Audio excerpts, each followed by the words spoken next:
por mais esta presença extensa de pessoas em mais um seminário que com certeza será muito interessante e também muito participado, como todos os outros que já ocorreram no passado.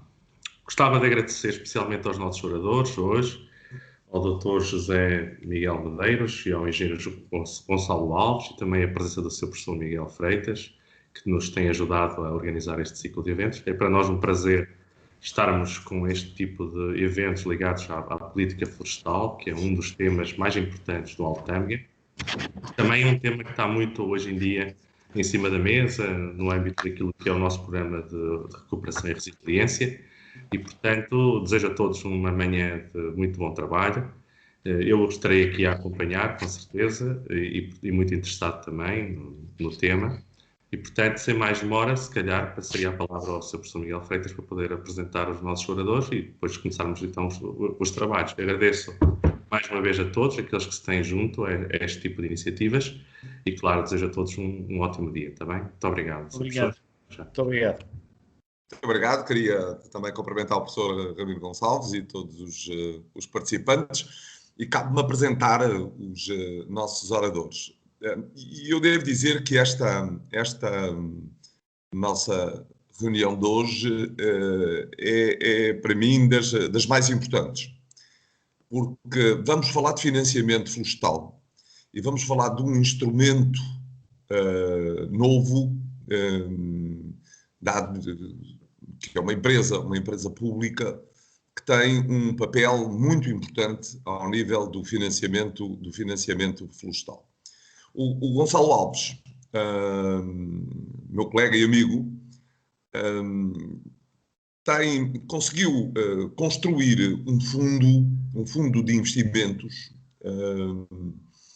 e tem feito um trabalho no sentido de criar parcerias a nível nacional para, com esse fundo, poder fazer investimentos. Portanto, é um fundo privado, de qualquer maneira, como perceberão, da maior importância. Eu creio que muitos daqueles que hoje nos estão a ouvir, em particular as organizações de produtores florestais, quer sejam as zonas de intervenção florestal, quer sejam os agrupamentos de baldios, têm muito interesse em ouvir o Gonçalo Alves e o Zé Miguel Medeiros, mas acima de tudo aquilo que é muito importante, que às vezes ouvimos e depois não procuramos ter mais informação, fazer mais ligação e tentar encontrar soluções.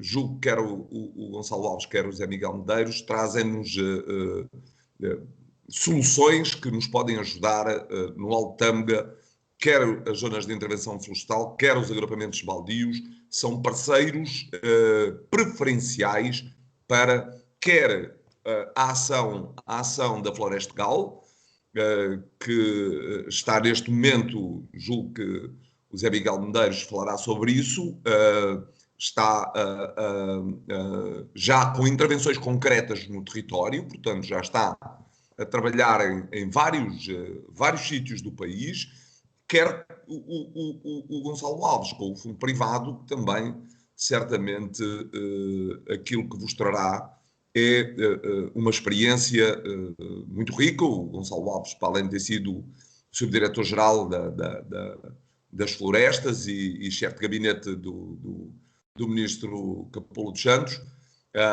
o Zé Miguel Medeiros foi deputado muitos anos, portanto, são pessoas que, para além de conhecerem muito bem o setor, têm a vantagem de ter uma percepção das necessidades muito grandes e, portanto, creio que vamos ter mais uma grande palestra.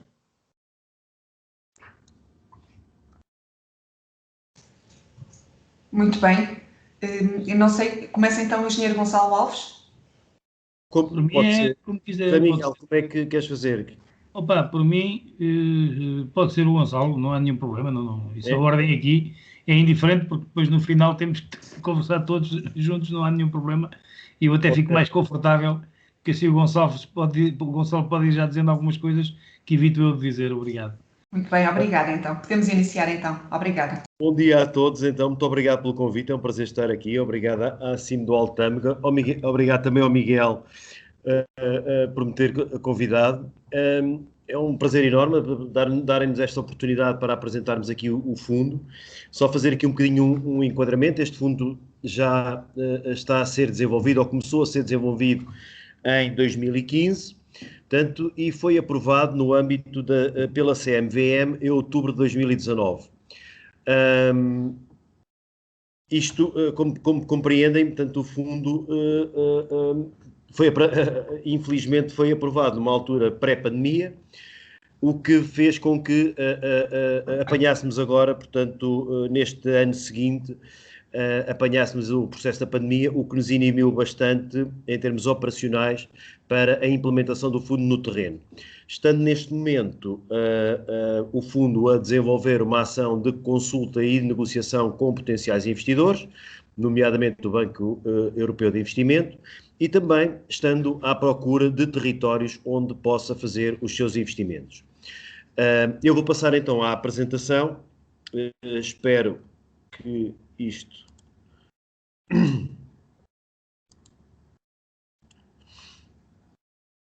Não sei se já estão a ver a apresentação. Ainda não.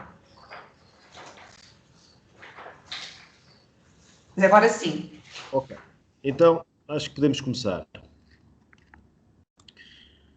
Muito bem, pronto. O fundo foi designado e foi aprovado com o nome de Portuguese Forest Fund.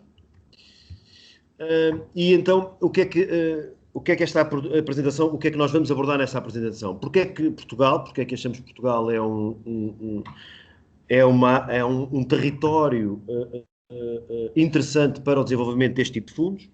Porque este projeto, uma caracterização do fundo, o grande desafio que todos temos pela frente no que diz respeito à transformação do território e especificamente ao setor florestal, as vantagens do Portuguese Forest Fund e as necessidades que o Portuguese Forest Fund tem para a sua concretização. Porque Portugal? Como todos sabem, Portugal é um país com uma grande vocação florestal, portanto cerca de 35% do território está ocupado com florestas, sendo que muitas delas estão numa situação já bastante degradada. No entanto, todos conhecemos e sabemos que, vemos aqui no quadro do lado direito, do canto superior direito, o potencial produtivo que o país tem, portanto tem um elevado potencial produtivo, sendo que naquilo que diz respeito às florestas de produção da indústria de pinho e de eucalipto se concentra mais no norte, ou principalmente no norte do país.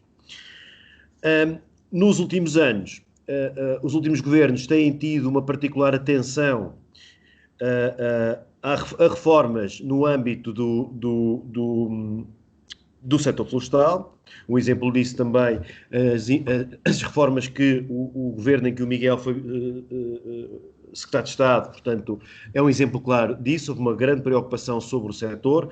Este governo também está com grandes preocupações e atenção sobre o setor, portanto, e têm sido implementados uma série de conjuntos, um conjunto elevado de reformas que têm tornado o setor, digamos que, mais apetecível para o investimento privado no setor florestal.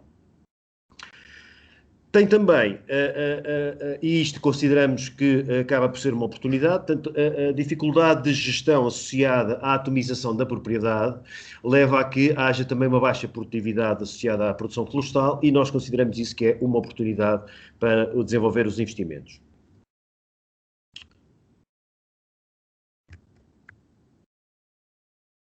Desculpem.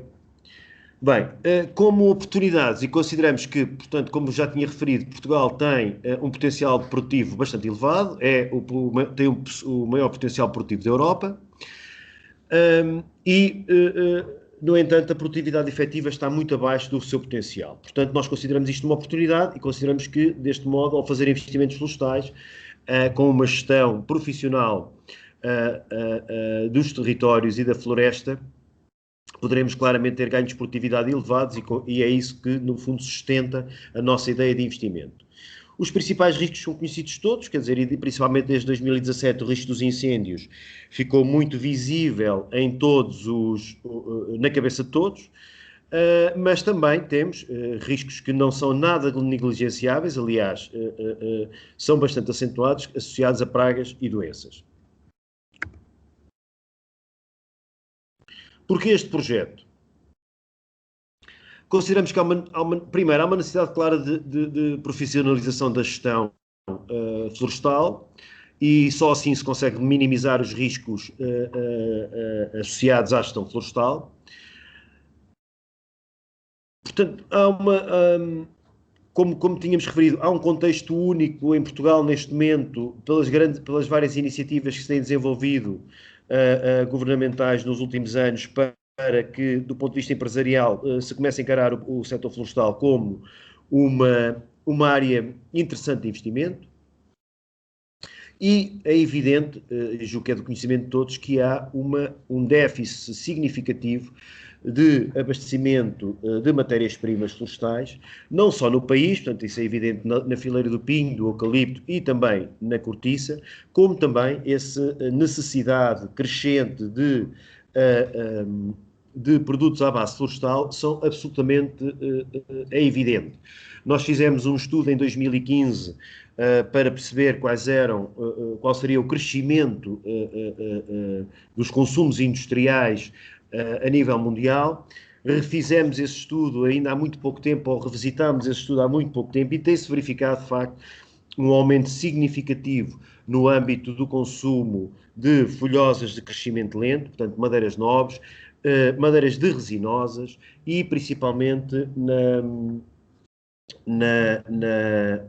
e principalmente nas economias emergentes e principalmente na Ásia, um grande consumo de pasta de papel e de papel. Portanto, aquilo que tem sido a tendência do mercado é uma procura cada vez maior por produtos de base florestal, também a sensibilização que todos temos cada vez mais na utilização de materiais renováveis, a substituição de materiais com grande impacto na sua produção, com grande impacto ambiental na sua produção por produtos de madeira, é cada vez mais uma tendência e, portanto, consideramos que é o momento de fazer investimentos e de apostar no investimento no setor florestal. Bem, então, a ficha técnica do fundo. Este é um fundo, não é nós tradicionalmente tivemos e temos ainda, presumo, ativo o Fundo Floresta Atlântica, que era um fundo imobiliário. No entanto, a nossa perspectiva, e aprendendo um pouco com os percalços que o Fundo Floresta Atlântica também teve nos últimos anos, visto também, obviamente, ser o primeiro fundo a ser desenvolvido em Portugal, nós tentámos fazer aqui fizemos um enquadramento muito diferente daquilo que é um fundo imobiliário florestal, como o Fundo Floresta Atlântica. Portanto, este é um fundo, FEIA, que é um fundo especializado de investimento alternativo. Para quem está mais familiarizado com este tipo de áreas de negócio, portanto, isto pode-se equiparar a um fundo de capital de risco que investe preferencialmente em empresas. E isto pode-vos espantar, mas já explicarei porque é que assim é. É um fundo que tem uma duração de 40 anos, portanto, de 20 mais 20 anos, portanto, porque achamos que para assegurar um investimento consequente no setor florestal, e todos nós conhecemos a nossa realidade, portanto, não o poderemos fazer com fundos de curto prazo, por exemplo, como os 10 anos, que são os fundos imobiliários, e terá que ser sempre um fundo de longo prazo, que nos permita fazer investimentos numa diversidade enorme de ativos, desde áreas que estejam por reflorestar a áreas que estejam em produção. O montante comprometido no fundo, o fundo foi aprovado para um investimento de cerca de 100 milhões de euros, sendo que poderá iniciar a sua atividade com 35 milhões de euros comprometidos. Como já vos disse, portanto, a estratégia é investir na produção de matérias-primas florestais, principalmente folhosas, resinosas, portanto, folhosas de crescimento lento, resinosas e eucalipto, e também em produtos florestais não lenhosos, como a castanha, como o pinhão, como o medronho, etc. O fundo está também previsto fazer investimentos associados agrícolas ao investimento florestal, investimentos agrícolas estes que são muito interessantes quando estamos a pensar naquilo que são os cash flows deste tipo de fundos e quando os cash flows estão associados ao setor florestal. O foco geográfico será principalmente Portugal, portanto, aqui Portugal continental, mas também estamos já a trabalhar nas ilhas, principalmente na Ilha da Madeira, e também não estão excluídas as localizações de Espanha. Temos como target atingir ou obter cerca de 50 mil hectares sob gestão. As classes ativas, portanto, são matérias-primas florestais geridas de forma sustentável, portanto, certificadas pelo PFC e pelo FSC, e procuramos investidores institucionais públicos e privados que tenham objetivos de sustentabilidade, estabilidade e que procurem, no fundo, rentabilidades estáveis ao longo do prazo, valorizando sempre a responsabilidade social e ambiental dos seus investimentos. O target que temos como remuneração dos nossos investidores é de cerca de 8% ao ano. Portanto, o fundo está associado, a Smart Forest é, no fundo, o dinamizador do fundo, sendo que, como não é uma sociedade gestora, nós estamos associados à Lynx, que é uma sociedade gestora de gestão de capitais, e também à Crow, que é uma consultora internacional, que para além de já ter validado o nosso modelo de negócio, nos tem dado apoio no desenvolvimento, no desenvolvimento do fundo e na angriação de investidores. Qual é o grande desafio que todos temos pela frente na sequência dos incêndios de 2017? Portanto, temos como principal objetivo aquilo que a reflorestação, a recuperação dos territórios, mas de forma principalmente a reduzir significativo o risco. E, neste caso, o risco de incêndio, que foi, como já disse, aquele que mais patente ficou depois dos incêndios. Temos, no entanto, que o desafio de reflorestar e de reordenar, agora, atualmente, transformar a paisagem, mas estamos associados a uma pequena propriedade e a desordenamento, a uma ausência de estratégia associativa que impossibilitou até ao momento a gestão conjunta, ou seja, por muito esforço que tenha havido no âmbito do desenvolvimento das próprias associações de produtores florestais, das zonas de intervenção florestal, neste momento a verdade é que, na realidade, tem havido uma grande dificuldade na gestão conjunta dos territórios e, consequentemente, há uma baixa rentabilidade do investimento florestal. É necessário, então, ganhar dimensão, ordenar e gerir de forma profissional para ganhar rentabilidade e reduzir o risco do investimento florestal. Porque é importante que percebam que, quando estamos a falar de investidores privados, portanto, e este fundo é principalmente vocacionado para investidores privados, nós temos que assegurar a redução do risco de modo a que o fundo se torne atrativo para esses investimentos. Portanto, no fundo, e aqui um cumprimento ao saudoso arquiteto Ribeiro Teles, que foi um visionário no que diz respeito ao ordenamento e à reestruturação da paisagem, que agora tanto defendemos, e que, no fundo, o que nós pretendemos também com o nosso fundo de investimento, progredir daquilo que é, neste momento, áreas extremes e contínuas de eucaliptal e pinho, em muito caso já degradado, e passá-lo para áreas que estão compartimentadas com uma diversidade de espécies e de funções produtivas, reduzindo claramente o risco e reduzindo claramente e aumentando, melhor dizendo, o potencial de rendibilidade. Bem, então, qual é o desafio? E eu vou fazer aqui, trago sempre aqui este slide, porque vamos assumir aqui um bocadinho um exercício no fundo, de reordenamento.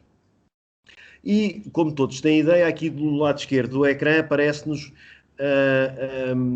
no fundo, aquilo que é a estrutura de propriedade no centro e norte do país, que é o território em que o território-alvo para o qual o fundo se quer vocacionar, principalmente devido ao seu grande potencial produtivo. Então, vamos então tentar fazer aqui um desafio, e isto é importante que, principalmente, neste momento que se fala na transformação da paisagem, no envolvimento que todos temos que ter na transformação da paisagem, quando nós vamos transformar a paisagem, há decisões que têm que ser tomadas. E essas decisões vão ter impacto sobre os vários proprietários que detêm as parcelas que encontramos aqui desenhadas do lado esquerdo do ecrã. E imaginemos então que estas áreas neste momento se encontram totalmente ardidas, mas que no passado até tinham áreas de pinho e de eucalipto na sua a ocupá-las. Então, nós florestais, e aqui o Miguel Medeiros estava a dizer que de facto tem uma visão mais holística destas coisas do que propriamente os florestais, e é verdade, os florestais gostam muito de começar logo a ordenar as coisas, e vamos fazer aqui um bocadinho de exercício de ordenamento para perceberem que nesta paisagem que nós vemos neste momento, e que tinham praticamente todos os proprietários o mesmo tipo de ocupação, seja eucalipto, seja pinho, genericamente, que é o que ocorre na maior parte do território, vamos começar então a fazer aqui um esforço de ordenamento, que neste caso é o esforço de ordenamento do Gonçalo Alves, mas poderia ser o vosso, e que não é uma questão, não é apenas um exercício teórico, mas é para representar aquilo que é a intervenção depois do ordenamento no território e as dificuldades depois que vamos ter. Ora bem, então vamos assumir que esta área estava toda, ou estava toda ocupada com eucalipto ou com pinho, e que agora vamos fazer um reordenamento da mesma para reduzir o risco de incêndio e para aumentar a biodiversidade e a sua resiliência. Bem, então eu vou assumir aqui a criação de um aceiro. Pronto, nós florestais gostamos de criar aqui uns aceiros, faixas de gestão de combustível, portanto, e uma parte dos proprietários foi logo afetada aqui, portanto, teve que cortar as suas áreas para que este aceiro pudesse ser instalado. Depois, vamos assumir aqui, então, que nesta área vamos manter o pinho. Pronto, os proprietários tinham aqui pinho, vamos manter o pinho. Continuando o esforço de ordenamento, achamos que devemos fazer aqui uma faixa de descontinuidade, então vamos colocar aqui uma pastagem, a dividir o pinho de outras opções de investimento. Aqui poderemos manter o eucalipto, portanto, os proprietários que já tinham o eucalipto mantêm o eucalipto. Aqui optamos por instalar modornheiro e aqui optamos, por exemplo, por instalar carvalho. Portanto, numa área que inicialmente estava totalmente ocupada com eucaliptal ou com pinho, nós tomamos uma opção de ordenamento. E não nos podemos esquecer que Portugal é o único país do mundo em que 98% da propriedade é privada. Portanto, nós estamos a fazer o ordenamento sobre territórios privados. E estamos a condicionar a opção de investimento de privados com este ordenamento. E esta é a questão mais determinante. E porquê? Porque quando decidimos colocar o aceiro, os proprietários tinham, com o pinho ou com o eucalipto, uma área de alguma produtividade, algum rendimento. Podemos discutir se é maior, se é menor, isso agora não interessa, mas a partir do momento em que definimos substituir essas áreas ou uma parte dessas áreas por um aceiro, eles passam a ter um custo por quilómetro, por ano, porque terão que manter esse aceiro. Depois, quando aqueles proprietários que ficaram com o eucalipto, provavelmente ficarão todos contentes, mantêm a sua função produtiva, pelo menos aquela que já existia, e manterão, portanto, como é óbvio, não criarão qualquer tipo de entrave ao desenvolvimento de um projeto deste género. Mas os do Pinheiro Bravo também, eventualmente, se já lá existia Pinheiro Bravo, sim, mas se existisse anteriormente eucalipto, provavelmente agora, neste momento, não gostariam de ter o Pinheiro Bravo, ou vice-versa, porque há várias sensibilidades relativamente às espécies, mas claramente que quando estamos a falar do medronho, do carvalho e da pastagem, que na verdade nós estamos a falar de rendibilidades, ou diferentes rendibilidades, ou de rendibilidades a mais ou menos longo prazo. Portanto, quando nós desenvolvemos uma ação sobre este território e uma ação de ordenamento, o que temos que esperar é que, claramente, vamos encontrar aqui conflitos de interesses em que haverá proprietários que ficam muito satisfeitos com esse ordenamento, outros haverão certamente que alguns até dirão, mas para que é que eu ficarei com uma pastagem quando nem vivo nesse território, nem tenho cabras? Portanto, e a verdade é exatamente esta. Como é que um fundo pode permitir resolver uma situação destas? Portanto, o nosso fundo baseia-se muito numa preocupação de arrendamento de propriedades, não na compra de propriedades. O principal objetivo é fazer o arrendamento de propriedades de maneira a que os próprios proprietários possam manter a posse da terra.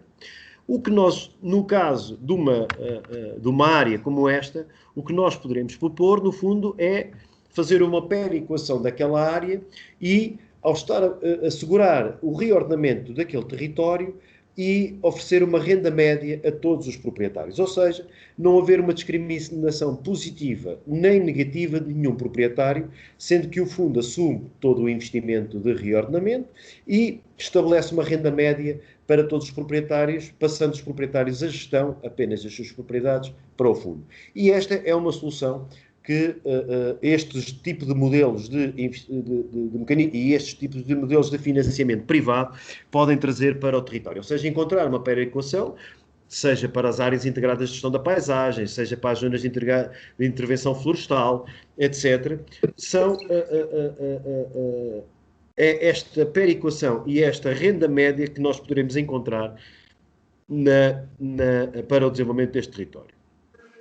Então, quais são as principais vantagens do Portuguese Forest Fund? Portanto, impacta muito economicamente de forma muito positiva às comunidades. Como? Permite atribuir receitas anuais aos proprietários, portanto, eles sem qualquer risco, porque na realidade o fundo assume inteiramente o risco e ao fechar um contrato de arrendamento da propriedade obriga-se ao seu cumprimento. E, na realidade, portanto, a obrigação ao seu cumprimento, portanto, transferindo os proprietários o risco totalmente para o fundo e atribuindo uma renda anual aos proprietários. Vai fazer uma valorização claramente do património florestal, porque tem capacidade de investimento, tem uma capacidade de gestão profissional e, obviamente, que terá aquilo que os proprietários privados de pequena dimensão não têm, que é áreas com dimensão significativa para intervencionar. Há uma transferência claramente do risco da exploração e gestão florestal dos proprietários para o fundo e vamos, obviamente, implementar e promover a certificação da gestão florestal como forma também de dar maior penetração dos nossos produtos no mercado. Em termos ambientais, julgo que são evidentes, é um impacto muito positivo, nomeadamente ao nível da garantia de cumprimento de boas práticas florestais, a partir do momento em que o fundo se vai reger pelos principais mecanismos de certificação do PFC e do FSC, há uma garantia de cumprimento de boas práticas florestais e de uma verificação por parte de uma terceira parte da gestão do fundo. Há uma redução significativa do risco de incêndio, por aquilo que já foi apresentado. O fundo também apresentará um programa de combate a pragas e doenças, terá que o ter para reduzir o seu risco aos investidores e, obviamente, fará uma valorização da paisagem através da diversificação e do aumento da biodiversidade da mesma e terá claramente um contributo muito positivo para o ciclo do carbono e o ciclo da água e a redução, nomeadamente, dos fenómenos de erosão. Ao nível do impacto social, estamos em crer que asseguraremos uma criação e dinamização das economias locais, que consideramos extremamente importantes, através de não só a realização de investimentos nos territórios, como através da criação de empregos diretos e indiretos para a gestão florestal ou agroflorestal. Teremos também a possibilidade de compatibilizar claramente, e esse é um dos objetivos, a compatibilização da gestão do nosso fundo e das nossas áreas com outros usos, como a caça, os passeios pedestres, a apicultura, a produção de cogumelos, etc. E, na realidade, o que pretendemos fazer acaba por ser um emparcelamento funcional da terra, obviamente que principalmente sustentado em mecanismos de arrendamento e não transferência de posse.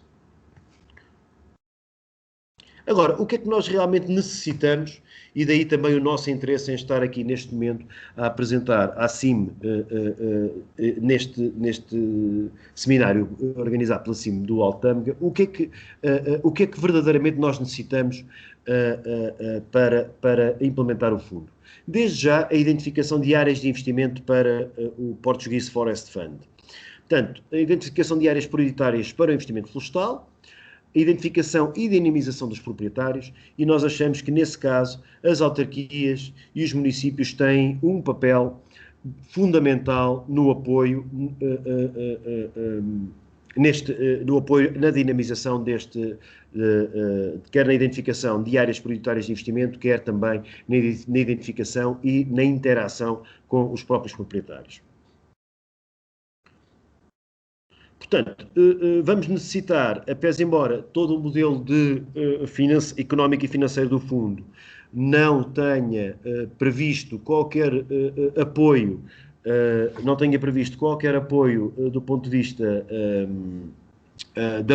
previsto de apoios públicos. No entanto, obviamente que sempre que houver apoios públicos, eles permitem ao fundo aumentar a sua liquidez e principalmente assegurar rendas mais altas aos proprietários. Depois, em termos de enquadramento legal, como já disse, portanto, neste momento o enquadramento legal, quer do ponto de vista legal, melhor dizendo, quer do ponto de vista fiscal também, já são bastante favoráveis ao desenvolvimento deste tipo de iniciativas, pelo que pontualmente poderá haver uma ou outra situação em que poderá ainda haver alguma melhoria, mas de qualquer modo parece-nos que neste momento temos as condições do ponto de vista legal e fiscal necessárias e suficientes para o lançamento do fundo. Muito obrigado, depois estarei disponível para as questões que queiram colocar. Muito obrigado.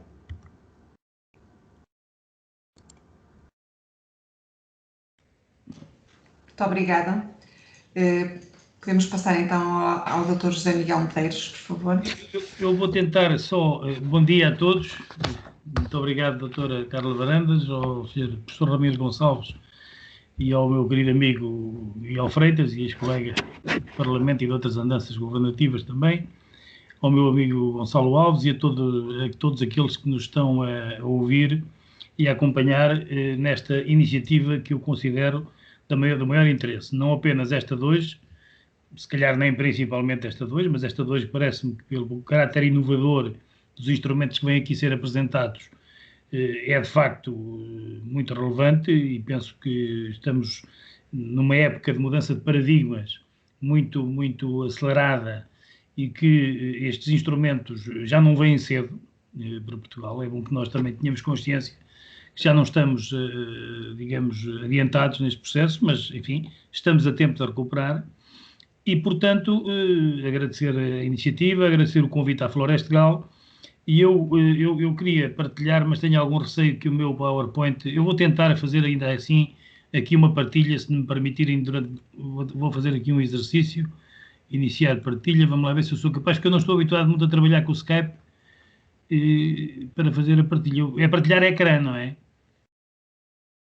Sim. Eu já fiz partilhar ecrã e depois... mas ele não me dá aqui mais nenhuma possibilidade, não estou a perceber onde é que eu depois poderei ir depois de partilhar o ecrã. Enfim, agora partilha, alternar ecrã ou janela, não sei, não é isso? Não, cancelar. Bem, eu não estou a conseguir partilhar, mas eu vou enviar a minha apresentação, como já disse a doutora Carla Varandas. Peço desculpa a quem me ouve. Eu também sou professor. Sim, já está a partilhar ecrã. Já estou, mas eu não estou a ver. Tem que minimizar e depois apresentar depois o PowerPoint que tem aí. Minimizar. Portanto, exatamente. E abrir o PowerPoint. Ah, é? Então, espera aí, que eu já estou aqui a... Pronto, já está. Sim, estamos a ver. Epá, só que isto está a ser desformatado. Não sei porquê. Epá, eu não sou um grande expert, eu sou um bocadinho info-excluído. Tem que clicar em baixo... numa opçãozinha que tem um iconezinho, depois do livrinho, colocar a apresentação em grande. Na outra, isso mesmo. Aqui? Agora saiu. Sim? Sim, está a saber. Está a saber, mas isto está errado, está aqui cheio de postos de interrogação, isto quer dizer Floresta-Gal, não é? Mas devia estar aqui escrito, mas enfim. Mas isto é, enfim, é apenas a entrada. Bem, eu começaria então por, enfim, esta é a estrutura mais ou menos que eu tentarei seguir na minha apresentação. Quem somos, qual é a estrutura da empresa, em termos de capital, como é que isto surgiu, qual é o nosso património, como é que entendemos o futuro, a atividade da empresa, os principais objetivos, os projetos em curso e as parcerias e protocolos já desenvolvidos. Bem, eu estou perante duas pessoas que são altamente responsáveis por esta empresa existir, que é o professor Miguel Freitas, que foi secretário de Estado das Florestas e que acompanhou este processo praticamente desde aliás, ainda antes do arranque da empresa, o engenheiro Gonçalo Alves, na sua qualidade de chefe de gabinete do Ministro da Agricultura, na altura, desde o iniciozinho, esteve também neste processo. Esta empresa surgiu um pouco na sequência dos incêndios florestais de 2017, enfim, mas é uma empresa que já esteve prevista há 50 anos, no 4º Plano de Fomento, ainda no Estado Novo, já se previa que Portugal tivesse uma empresa pública de gestão florestal, porque essa era a tendência que já se via em França e na Europa em geral, e particularmente a maior parte dos presentes conhece os Office National des Forêts em França, que gerem 4,5 milhões, salvo erro, de hectares. Enfim, nós também não somos um país onde o Estado seja um grande proprietário, por uma razão ou por outra, por razões de prioridades. O que é facto é que este processo, digamos, de o Estado dar criar uma entidade que pudesse ser exemplo de como empresarialmente se podia fazer a mudança de paradigma da floresta e daquela floresta que nós tínhamos, enfim, um pouco associada a uma economia de subsistência e que baseada em mão de obra intensiva e que acabou nos anos 60, no início dos anos 70. Aliás, só daí para cá é que praticamente temos fogos a sério, porque até aí a floresta era ocupada territorialmente e, portanto, é preciso recuperar, digamos, uma economia em torno da floresta, não a mesma, não é? É preciso encontrar fórmulas que respondam às necessidades de aproveitamento e de utilização da floresta naquilo que ela pode dar à sociedade e à comunidade, naturalmente adaptado aos tempos modernos. E a Floresta-Gal tem um pouco essa missão. Eu estava a ouvir o engenheiro Gonçalo Alves e estava a ver que, no fundo, tirando a natureza jurídica e digamos, e aquilo que é a natureza de um fundo e a natureza de uma empresa pública, obviamente que estamos a falar de visões muito parecidas daquilo que queremos para a floresta portuguesa e para a floresta em geral, das missões que esperamos dela, desde a rentabilidade para o proprietário até às missões ambientais e outras missões de sequestro de carbono e por aí fora, são importantes. A nossa empresa é uma empresa que foi criada a partir de uma outra empresa que o Estado já tinha, que era a Lazer e Floresta, que serviu para parquear todos os ativos que sobraram das privatizações das celuloses no final dos anos 90 e mais algumas propriedades que o Ministério da Agricultura, digamos, cedeu, isto é, vendeu, entre aspas, ao Ministério das Finanças, à Direção-Geral do Tesouro, e que fazem parte daquilo que eu chamo o nosso enxoval.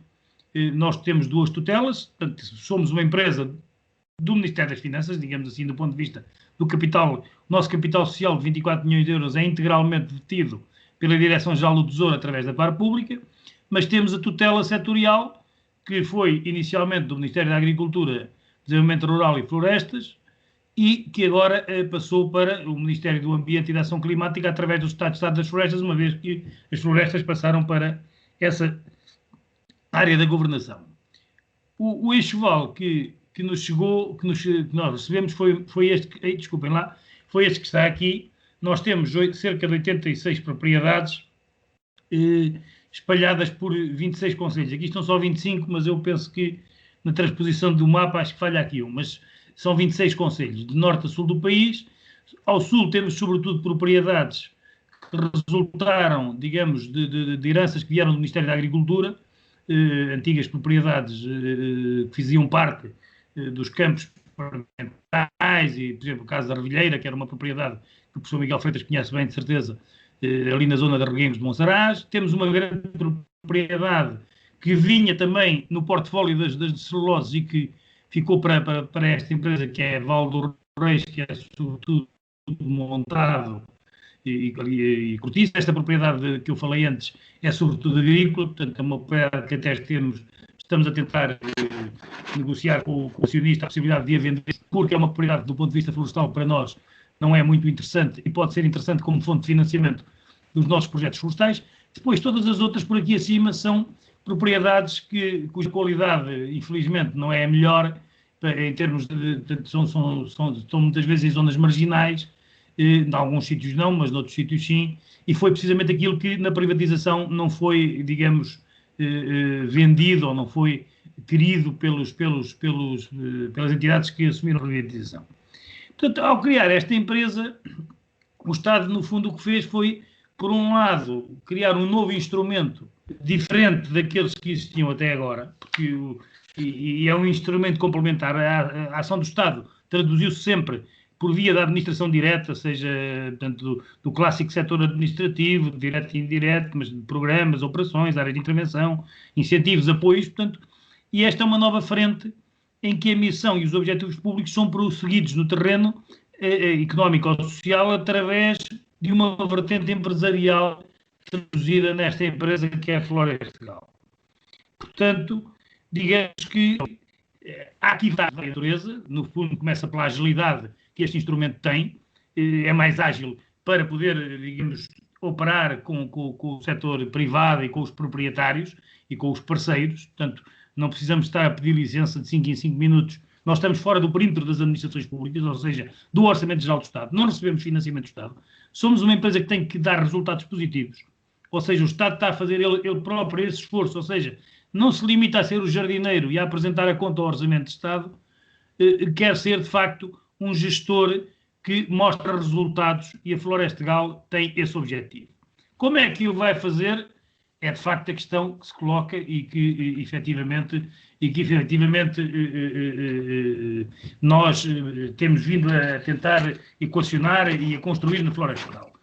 Tal como o engenheiro Gonçalo Alves referiu relativamente ao seu fundo, nós também, quando estávamos para começar, quando vimos finalmente esta empresa nasceu no papel em julho de 2018, a sua administração tomou posse basicamente em agosto de 2018, a primeira preocupação foi fazer a transição, digamos, de tudo o que era da Lazer e Floresta para a Florestal e reformular os planos de atividades, as orientações, tentar perceber como é que estava o nosso património, que estava, digamos, aquilo que nós tínhamos era uma espécie de Remax e agora passámos a ter uma empresa que se comporta como um construtor de espaços florestais e um ordenador de espaços florestais. Portanto, com uma abordagem totalmente diferente. Eu costumo dizer a brincar que passámos da Remax para o J. Pimenta, para quem ainda se lembra do que era a J. Pimenta, com aquele dinamismo todo. Portanto, nós teremos que ser o J. Pimenta, mas não o J. Pimenta da Reboleira.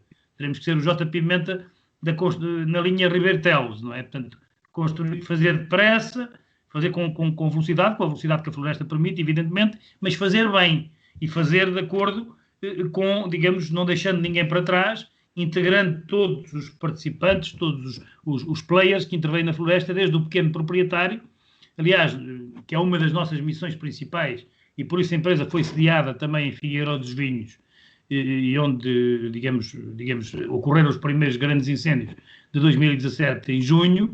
Penso que foi também simbólica essa colocação, mas é evidente que o papel da empresa não se limita nem a gerir o seu próprio património, que já é bastante, mesmo assim são 14 mil hectares, e que estavam num estado de não gestão, que não tinham gestão, porque eram sobretudo terrenos para serem vendidos pelo Estado.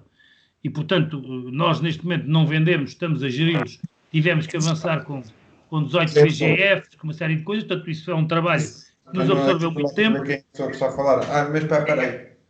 Peço desculpa que estou a ter aqui umas interferências, não sei se sou eu, se a culpa é minha. Não é, a culpa não é sua, estamos aqui, nós já desativamos aqui o microfone. Ok. Doutor José, já agora que interrompemos, ia-lhe só dizer, portanto, nós não estamos a ver a apresentação, basta minimizar aqui o seu ecrã. Sim? Sim, minimizar. Sim.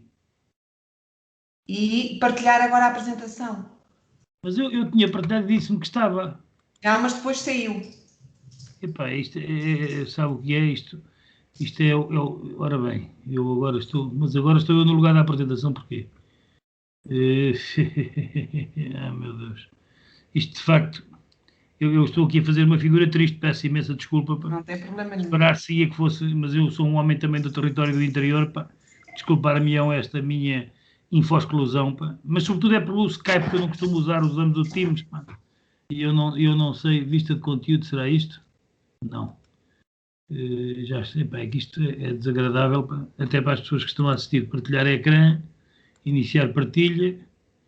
E agora disse-me que era minimizar e depois abrir aqui e assim, isso mesmo, já está. Pronto, então foi qualquer coisa que se passou aqui. Pronto, eu não sei se tinham visto o mapa com as propriedades. Não vimos nada. E agora, estão a ver? Estamos sim. Pronto, esta é a distribuição geográfica do nosso património, do chamado enxoval, que eu costumo dizer que chegou. Mas isto foi um enxoval que recebemos e que nos ocupou bastante tempo durante o ano de 2019. E durante o ano de 2019 o que nós fizemos foi não só... Peço desculpa, mas saiu outra vez da partilha. E assim? Saiu? Mas porquê? Saiu. Eu não fiz nada. Agora estamos a vê-lo assim outra vez. Ah, é? É. Eu não fiz nada, pá. Eita, que chatice. Mas eu fiz exatamente o que me disse, que foi iniciar a partilha, portanto, depois minimizar. Certo. E abrir aqui isto. Sim, abrir. E já está? Já está. Pronto. E agora, se eu mudando aqui para este, estão a ver, está em curso o desenvolvimento de projetos de florestação, estão a ver isto? Estamos a ver. Ok, pronto, então se calhar sou eu que ando aqui com o rato por cima e ando a fazer as neiras. Portanto, ora bem, é evidente que nós tivemos que fazer todo um trabalho no património próprio, que ainda não está completado, que passa muito por reconverter esse património para a nova filosofia. A nossa filosofia é uma floresta, obviamente numa lógica idêntica àquela que o Gonçalo aqui apresentou, numa lógica de floresta multifuncional, por um lado, e de mosaico, e que presta serviços não apenas na produção, mas também serviços aos ecossistemas, de combate à erosão, preservação de linhas de água, por aí fora. Portanto, tudo isso são conceitos que nós temos presentes, o sequestro de carbono, a preservação da biodiversidade. Portanto, todas as nossas propriedades têm que ser irrepreensíveis deste ponto de vista.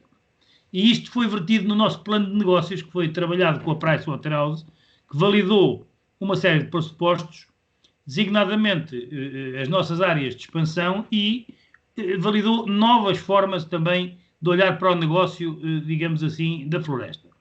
Nós, ao nível do património, dos territórios chamados de baixa densidade e dos territórios mais vulneráveis e mais interioridade, nos quais se inclui, obviamente, embora o conceito de interior e litoral para mim sejam bastante discutíveis da maneira como nós os discutimos em Portugal, mas isso é a minha visão de geógrafo.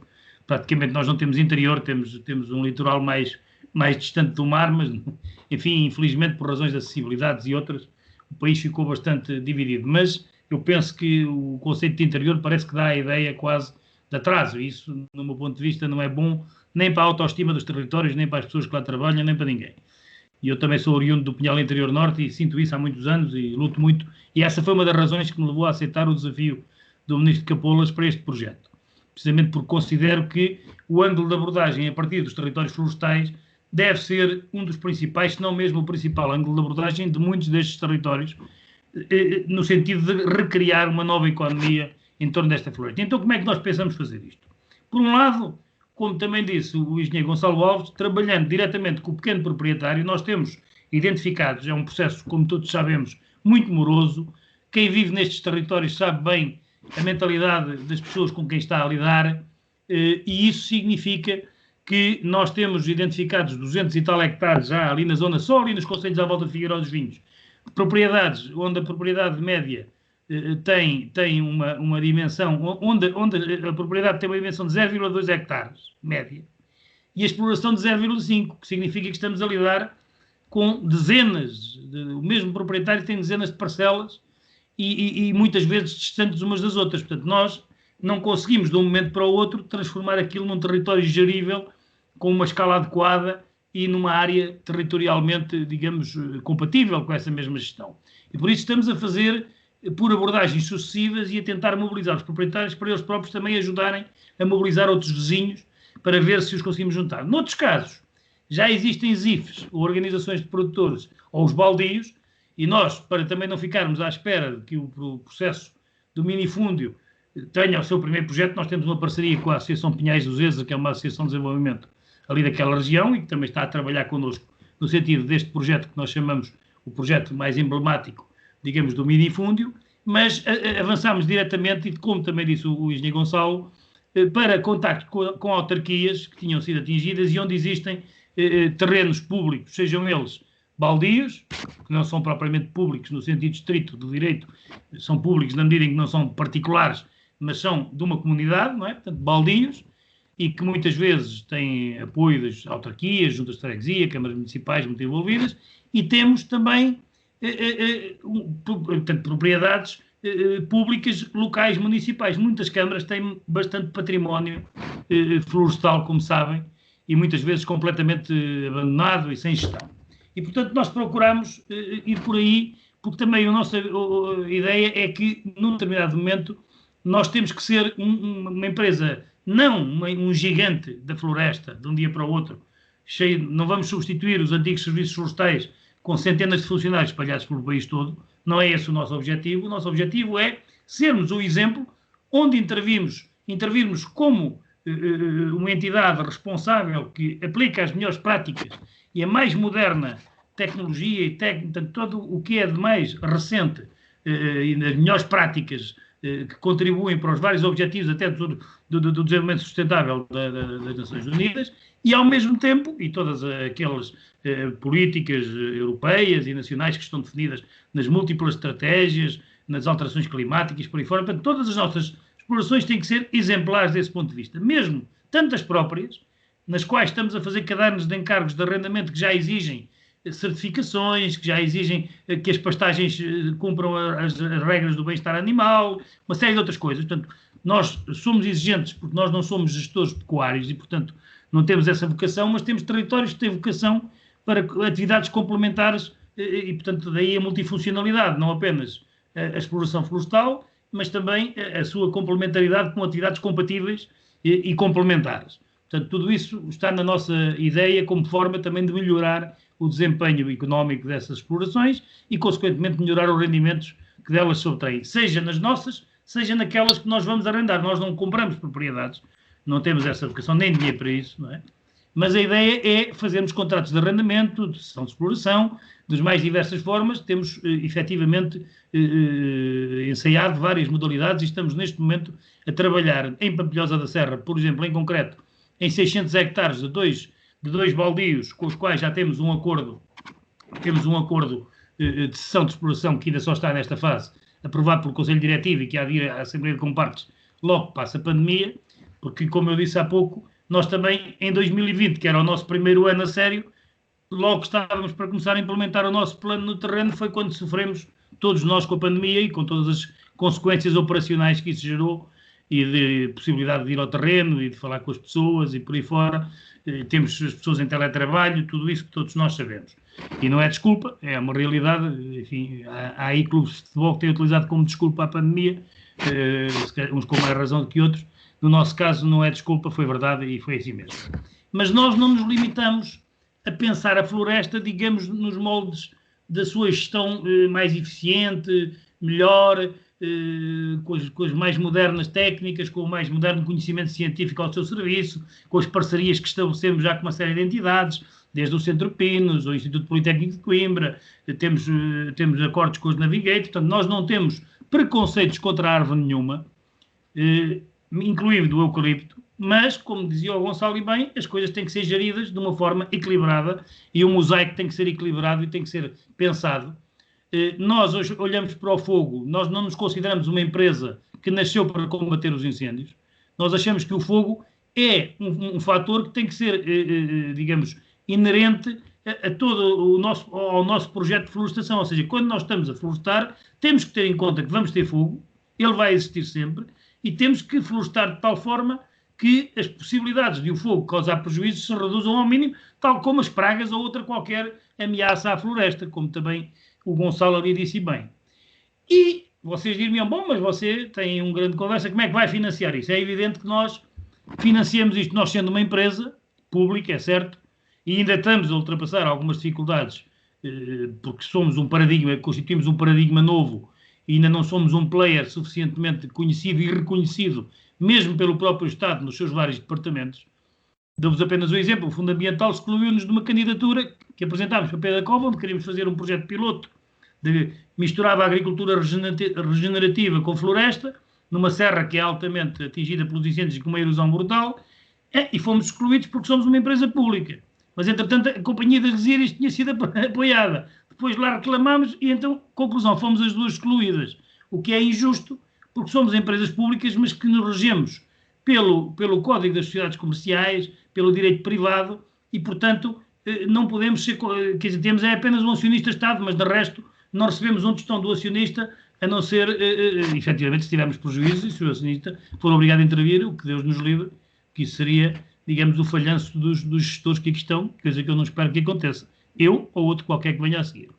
Mas, como eu disse, nós candidatamos, obviamente, as propriedades àquilo que forem os fundos disponíveis, não desaproveitamos recursos, mas queremos que a Florestegal seja autossuficiente no seu financiamento. Um pouco como o Gonçalo ali estava a dizer. Queremos que sejam as próprias iniciativas que tomamos e, por outro lado, as fontes de financiamento, que pode ser o fundo que o Gonçalo dirige, poderemos vir a fazer parcerias, não sei, ainda temos conversado sobre isso, mas ainda não foi o momento para nos sentarmos à mesa sobre um caso concreto.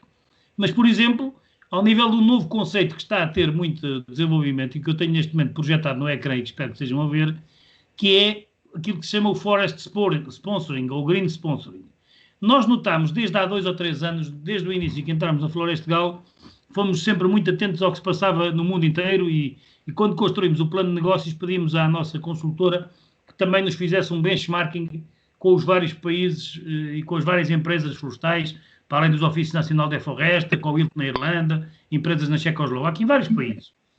E o que nós verificamos também é que há muito interesse e muita apetência das grandes multinacionais que têm grandes pegadas carbónicas e que são obrigadas a cumprir metas em termos de redução das emissões, em termos até da sua própria imagem verde, que precisa de ser muitas vezes melhorada, porque tem imagens negativas e os consumidores hoje são muito sensíveis a isso.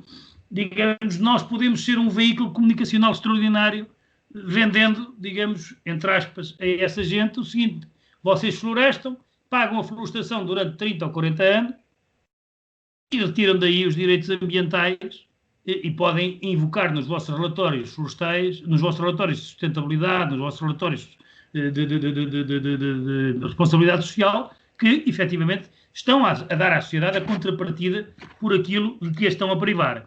E nós, nesse aspecto, abrimos muitas frentes de conversações, desde grandes... Eu não vou citar nomes de empresas, porque compreenderão, no setor empresarial há aqui algum sigilo e há acordos, digamos, de due diligence que nós estamos a fazer com empresas, portanto eu não vou citar nomes, mas desde companhias de combustíveis internacionais a ONGs que se estão a dedicar a encontrar territórios para depois elas próprias encontrarem os patrocinadores, até empresas energéticas, e é uma das vertentes que nós estamos muito atentos e já temos um pré-contrato assinado com uma grande multinacional da energia, em que vamos ceder uma parte de uma propriedade nossa, que nem sequer tem grande vocação florestal, mais a sul, para a instalação de um parque fotovoltaico, que eles neste momento estão a fazer os estudos, portanto o acordo que vai haver ainda não está assinado, porque nós precisamos aí somos ainda uma empresa pública, precisamos da autorização das tutelas para poder fechar contratos de longo prazo, porque isto é um contrato de 30 anos, e eu vou-vos desenhar rapidamente qual é o modelo que temos assente com eles. Eles vão-nos pagar uma renda pela propriedade que vão ocupar com os painéis fotovoltaicos, se os estudos concluírem. Essa renda tem um valor bastante significativo. Posso dizer-vos que as rendas nos fotovoltaicos andam na ordem dos 1.500 euros a hectare, por isso é que há tanta gente à procura disto, não é? Mas nós não somos uma empresa de energias renováveis. O Estado não nos criou para isso. Somos uma empresa que pretende fomentar e promover a florestação e uma florestação, digamos, do interesse do país e do interesse dos cidadãos e que defenda o ambiente e que contribua para melhorar, para combater as alterações climáticas, para fazer, de facto, um ambiente, uma sociedade mais verde, mais amiga do ambiente, etc. E, nesse sentido, nós exigimos, além da contrapartida do pagamento pelas áreas ocupadas, e que serão naturalmente proporcionais à área do território, não iremos matar veados, nem fazer coisas dessas para instalar, nada disso, nem podíamos fazê-lo, nem queremos, nem os temos. Mas pronto, de qualquer das formas, dar esta ideia, portanto, que isto agora ficou um bocado estigmatizado com aquela coisa que aconteceu ali naquela herdade da Torre Bela, mas por outro lado, digamos que nós vamos exigir, entre aspas, ou seja, vamos propor, e só nos interessa avançar para estes processos, por um lado, como fonte de financiamento, porque a remuneração é boa para investirmos noutros lados, mas, noutros casos, para também trazer o promotor para o investimento e sensibilizá-lo. E com esse promotor internacional de energético já temos um acordo fechado, de princípio, só falta assinar, em que eles irão financiar cerca de 100 hectares numa propriedade nossa, que em princípio está definida na Beira, no Conselho de Figueira de Castelo Rodrigues, salvo erro, agora de cabeça está-me aqui a falhar, porque são tantas propriedades e nós conhecemos mais pelo nome do que pelo Conselho. Ou então no Conselho de Penacova, ainda vamos decidir em função dos projetos que também temos candidatados, e onde eles vão suportar durante 30 anos não só a instalação, como a manutenção. Enfim, eu não quero estar aqui, também não vou dizer valores porque isso, mas que vos posso dizer que são muito, muito, muito acima dos preços que nós pagamos, quer para florestar, quer para instalar povoamentos, quer para depois os manter.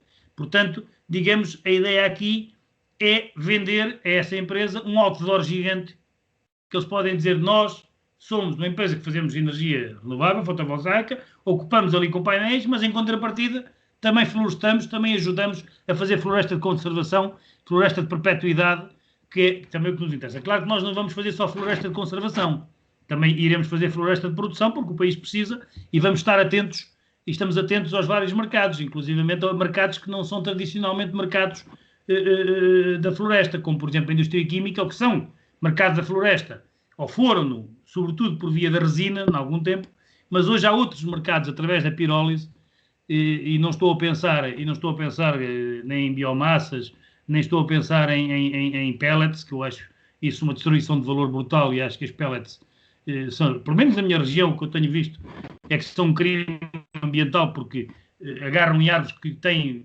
já crescimentos muito significativos por falta de biomassa e porque é caro extrair a biomassa, a verdadeira biomassa, os resíduos, não é? A biomassa residual, e utiliza-se a biomassa que tem valor acrescentado e dá-se uma destruição de valor quando pinheiros de 40 anos são destroçados para fazer pellets. Portanto, nós não estamos interessados nisso, não queremos avançar para isso. Estamos a construir um site bilingue, que vai ficar pronto dentro de 1 ou 2 meses, para precisamente avançarmos muito nessa questão do forest sponsoring e queremos ser pioneiros. E nós temos como objetivo chegar a 2060, de acordo com o plano de negócios, com uma área sob gestão da ordem dos 120 mil hectares, passando por um aumento de 3 mil hectares ano, seja na floresta de produção, seja na floresta de conservação. Portanto, tudo isso somado, no final, temos objetivos também para cada uma das áreas e, portanto, estamos a trabalhar afincadamente para que isso seja uma realidade. Portanto, já disse que temos 86 propriedades, distribuídas por 26 concelhos e 13 distritos, sendo 12 mil hectares próprios e 1.044 arrendados, nos quais temos feito os trabalhos que qualquer proprietário faz, aumentar a resiliência, refusar a produção. Portanto, estamos em processo de certificação. Há muitas explorações nossas que já estão certificadas, mas nós queremos certificar a própria empresa no seu todo. E, portanto, estamos neste momento num processo de certificação. Portanto, no fundo, estas são as 3 grandes linhas. Potenciar o negócio atual, portanto, tudo o que já temos. Abrir a novos negócios que venham a ser vantajosos para nos permitir novos povoamentos e melhores povoamentos. E expandir-nos territorialmente. São estes os 3 grandes desígnios que nós temos e para os quais estamos a trabalhar através de várias medidas, de vários projetos que temos no terreno, em vários concelhos. Já dei exemplo, Pampilhosa da Serra, nos concelhos ali da zona do Pinhal também, e agora estamos também a propor às câmaras municipais de Pampilhosa e de Penacova que criem as suas AIGPs a partir dos nossos territórios de intervenção previstos e que nós poderemos também apoiar. Portanto, a aposta é uma acelerada expansão das áreas sob exploração para implementar benefícios de escala e viabilizar projetos. Instalação de projetos de energia renovável como fontes de financiamento. E apostamos muito na floresta de conservação perpetuidade e sequestro de carbono por via do forest sponsoring, porque o sequestro do carbono, como sabem, é uma área do futuro. Nós temos parcerias com todas as entidades, desde a FENA Apícola. Temos cerca de 4 mil colmeias nas nossas propriedades. Temos parcerias com rebanhos também com um rebanho na Serra do Rabadão, que foi apoiado no tempo do Secretário de Estado Miguel Freitas, e com o qual estamos a estudar a possibilidade do rebanho se alargar a algumas das nossas propriedades e no futuro ser uma das vertentes da exploração que faremos ali. Estamos associados ao projeto eForest, estamos a fazer conversão de áreas de eucalipto em Sobreiro, no caso ali no Parque Natural do Tejo, uma propriedade nossa, numa parceria que fizemos com o ICNF. Já temos o protocolo com o Instituto Politécnico de Coimbra para nos apoiar tecnicamente numa série de projetos e temos outros em vista. E temos ainda uma ligação também ao projeto Life New Forest, que é liderado pelo professor Santos Silva e que tem ali uns projetos também na região centro.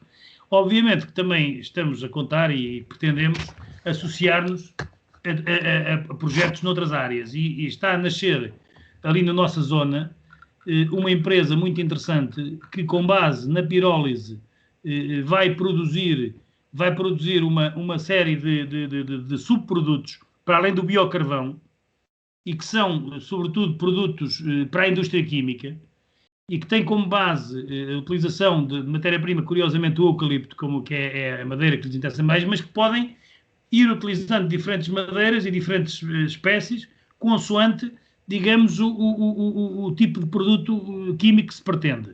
E só para vos dar uma ideia, desde o vinagre de madeira até à baunilha, ou à essência de baunilha, tudo isso é passível de ser produzido em pirólise, coisa que eu não fazia a mais pequena ideia. E vamos também, provavelmente, fazer uma parceria com essa empresa para ver até que ponto é que podemos também, de acordo com os nossos princípios, os nossos padrões de exigência, fazer aqui uma articulação com a indústria. Portanto, nós somos uma empresa que veio para romper o paradigma e o status quo, com todas as vantagens e inconvenientes, e temos nas organizações de produtores florestais, nas ZIFs e nos baldios, neste momento, aqueles que são os nossos mais óbvios e principais parceiros. Daí que o Alto Tâmega seja também uma área onde nós não temos propriedades e que precisamos também de avançar para aí. Nós só não avançamos mais depressa por todo o território porque quisemos primeiro estruturar-nos bem internamente para que, quando formos para o terreno, não defraudarmos as expectativas das pessoas. E, portanto, estamos abertos a contactos. Os nossos contactos também estão todos no site da empresa, que é o www.florestgal.pt. E espero não ter sido muito maçador e ter dado uma ideia do que estamos a fazer e, sobretudo, agora disponibilizo-me, como é óbvio, para responder às questões que entenderem úteis, e agradeço mais uma vez a oportunidade que nos deram, e à Florestgal e a mim próprio, de falar deste projeto. Desculpem às vezes alguma paixão que eu ponho nisto, mas de facto isto é um projeto que tem sido tão difícil quanto desafiante, e tanto o professor Miguel Freitas como o engenheiro Gonçalo Alves e alguns outros amigos têm acompanhado e sabem que não tem sido fácil, mas se fosse difícil, como eu costumo dizer, estariam cá outros. Se fosse fácil, estariam cá outros. Como é difícil, calhou-nos a nós. Um grande abraço a todos, muito obrigado e fico agora à disposição. E agora a ver se eu consigo reabrir isto. Muito obrigada. Já temos aqui algumas questões que foram sendo colocadas pelos participantes. Vou ler então a primeira. No Norte existe muito o sentimento de posse. Como prevêem ultrapassar situações de não aderentes pela localização das suas parcelas? Podem pôr em causa os objetivos do programa. Não sei qual de vocês quer responder, ou ambos.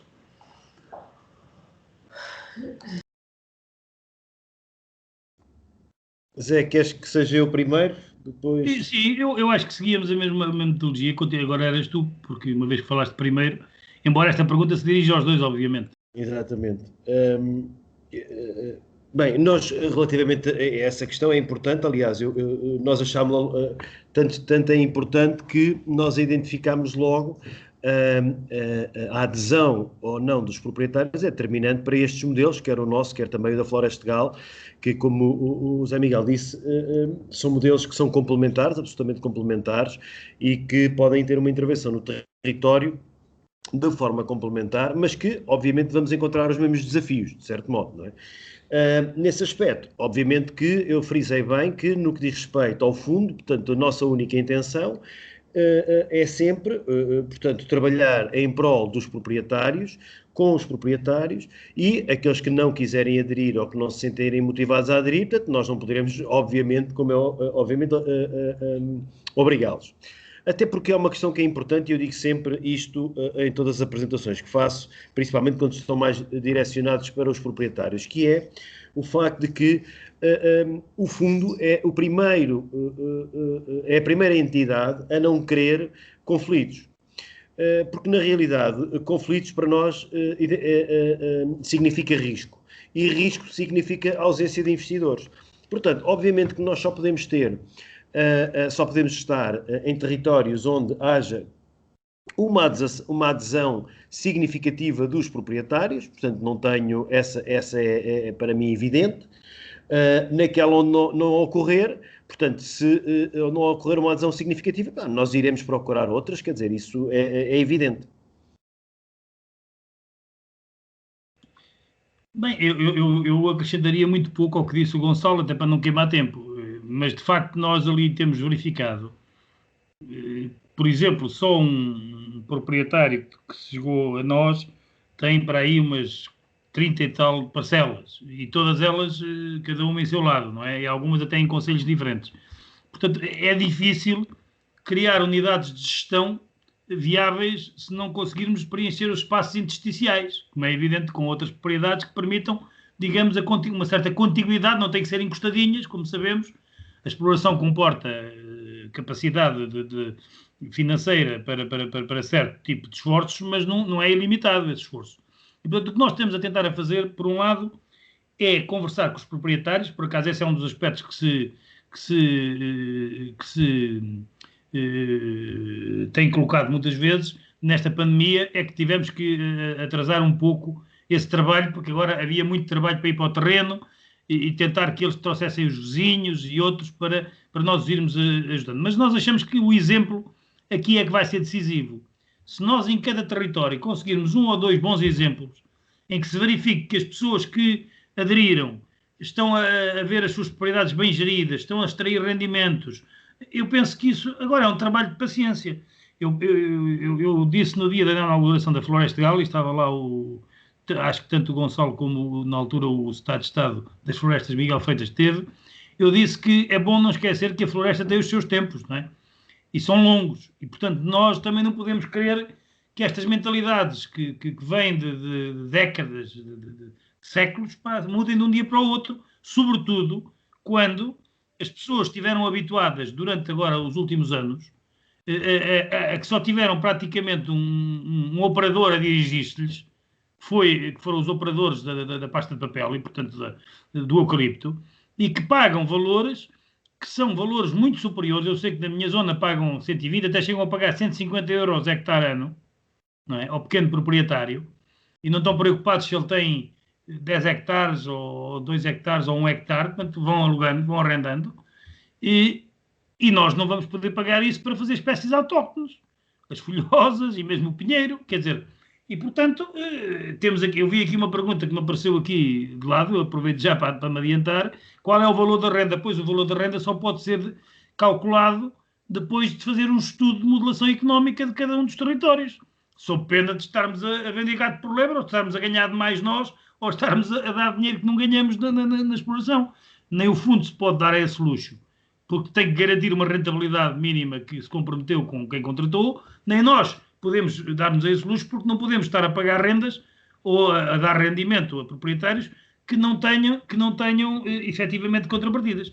Eu há pouco não falei aqui numa coisa importante e que eu penso que é um fator que pode vir a ajudar muito, que é a questão da remuneração dos serviços aos ecossistemas. E que é fundamental que exista, porque mesmo os baldios, como nós sabemos, eu peço desculpa de variar já, mas se calhar também se responde já a algumas questões, mesmo os baldios, como nós sabemos, na maior parte dos casos, são os terrenos que eram menos nobres, que eram deixados para o povo. O clero e a nobreza ficavam com as melhores propriedades, e os baldios era aquilo que a nobreza deixava, bom, temos que ter o povo contente e satisfeito, ficou aqui um bocadinho façam lá esta. E muitas vezes esses baldios, por exemplo, na Pampilhosa da Serra, todas as áreas que nós temos para entrevista são acima dos 700 metros. Portanto, já veem o que é que isto significa em termos de limitação de espécies que para ali podem ir, do tempo que vai ser preciso para recuperar aquele investimento. Ora, as pessoas estão habituadas ao eucalipto e aos valores do eucalipto, ali não vai ser possível isso. Ali dos 120 ou 150, se nós conseguimos pagar 20 euros hectare ano, já é bom, não é? E mesmo assim, claro, que depois se conseguirmos encontrar remuneração para o serviço aos ecossistemas, porque nós vamos ajudar a que a água chegue a Lisboa em melhores condições, vamos ajudar a que os solos tenham menos erosão, Portanto, alguém vai ter que pagar ao jardineiro, não é? Mas isso é acrescentar ao valor, quer dizer, não pode, nós à partida não sabemos, e isso é uma área que ainda está um bocadinho a começar e está-se a utilizar, eu acho que ainda está a ser padronizada e acho que ainda ninguém sabe muito bem como é que isso vai ser feito exatamente. Mas penso que estamos a caminhar no bom sentido e quando tivermos efetivamente legislação já concreta, com valores concretos e devidamente calibrados em função das áreas e dos trabalhos, penso que aí poderemos melhorar muito o tipo de rendas que podemos pagar e podemos ser mais competitivos nesse aspecto, não é? Muito bem, muito obrigada. Mais duas questões, e são dirigidas a ambos. Como pretendem ultrapassar as limitações das propriedades de minifúndio limitadas por muros? Essa é uma questão. A outra, como pensam incluir os rendimentos provenientes dos multiusos do espaço florestal, por exemplo, concessões de caça e pesca, cogumelos, lazer, etc., já implementados no terreno? Bem, seguimos então a mesma ordem, pegando um bocadinho também naquilo que o Zé Miguel estava a dizer ainda há bocadinho, no que diz respeito primeiro à questão dos rendimentos e das rendas, e que também está associado a esta segunda pergunta, obviamente que nós fazemos tal como o Zé Miguel disse, portanto, as empresas e as entidades que operam neste tipo de negócio fazem uma avaliação caso a caso das propriedades. E nessa avaliação caso a caso faz-se, para ter uma noção da renda que será paga no final, faz-se uma avaliação não só do potencial produtivo, bem como se poderá, caso isso se justifique, incluir outro tipo de usos e de produções, que para além de produções não lenhosas, que possam ser desenvolvidas no âmbito do território. E, obviamente, que nós, como repararam, nós temos um comprometimento de pagar 8% ao ano aos nossos investidores. Sendo que tudo o que vier para além disso poderá ser transformado em rendas.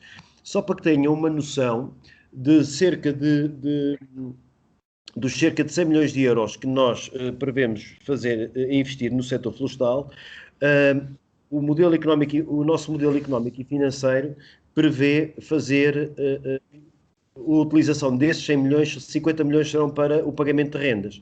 Portanto, não vos posso dizer qual é o valor por hectare, portanto, varia muito, obviamente que integrarão se a área também for explorada para caça, ou se tiver uma reserva de caça turística, ou se tiver produção de cogumelos, etc. Obviamente que esse tipo de produções são sempre muito bem-vindas e são remunerações adicionais que se refletem na renda.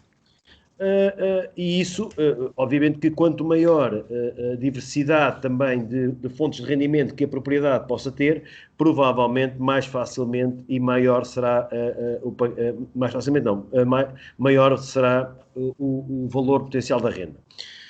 No que diz respeito à questão dos muros, bem, aí evidentemente são sempre limitações físicas, muitas vezes esses muros até são portanto, têm alguma proteção do ponto de vista do património, portanto não podem ser sequer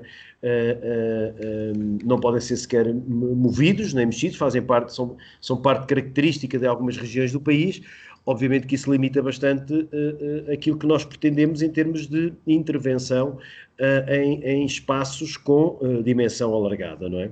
Mas, obviamente, se estivermos a falar de situações pontuais, isso obviamente não haverá problema nenhum, mas se estivermos a falar de grandes áreas que estão, e algumas acontecem, algumas ocorrem, felizmente não são assim tantas, se existirem grandes áreas com todas no fundo, divididas por muros, aí obviamente que não será uma área objeto de investimento. Bom, não sei se é a minha vez. Sim, se faz favor. Bem, no nosso caso nós temos uma diferença de fundo relativamente ao fundo que é aqui representado pelo engenheiro Gonçalo Alves, porque nós somos uma empresa pública e, naturalmente, embora tenhamos que, digamos, não podemos dar prejuízo e temos que ser capazes de rentabilizar património florestal em valores aceitáveis, prosseguimos fins públicos e, naturalmente, não temos o lucro, não temos uma visão de lucro idêntica àquela que tem um investidor privado que visa principalmente chegar ao fim e ter os seus rendimentos. Portanto, o nosso lucro pode ser ganhar uma nova floresta de conservação, uns milhares de hectares mais bem florestados, descarbonizar mais a nossa economia e não tanto financeiro. Portanto, há logo aí uma questão que é diferente. E eu vi aqui uma pergunta presumo que seja engenheiro Pedro Gomes, que diz que não deixa de ser interessante perceber como a justificação da política começa sempre por resolver o problema das pequenas propriedades, mas acaba sempre por resvalar para os baldios. Se calhar tem razão, eu não ponho isso em causa. Agora, os baldios, em muitos casos, também estão, tirando aqueles, pelo menos na minha região, tirando aqueles que apostaram nas eólicas e que tiveram esse suplemento, digamos, de última hora, alguns já nem gestão tinham, já nem se sabia quem eram as assembleias de compartes, estavam completamente abandonados nos anos 90, por exemplo. Eu lembro ali no Conselho de Figueiró dos Vinhos, Castanheira de Pera, havia baldios completamente abandonados. E quando surgiram as eólicas e as juntas de freguesia estavam a tomar conta deles, apareceram rapidamente assembleias de compartes de gente que vivia em Lisboa e não sei o quê, que ninguém sabia de onde é que vinham, já quase, e apareceram. Portanto, digamos que, porquê? Porque surgiu um novo negócio complementar que não interferia com a floresta e que pode, infelizmente, muitos desses baldios não aplicam depois esses rendimentos numa floresta de legado, numa floresta de futuro, numa floresta que fique para as gerações vindouras e que garanta rendimento. Isso é outra questão, também é um problema da nossa mentalidade.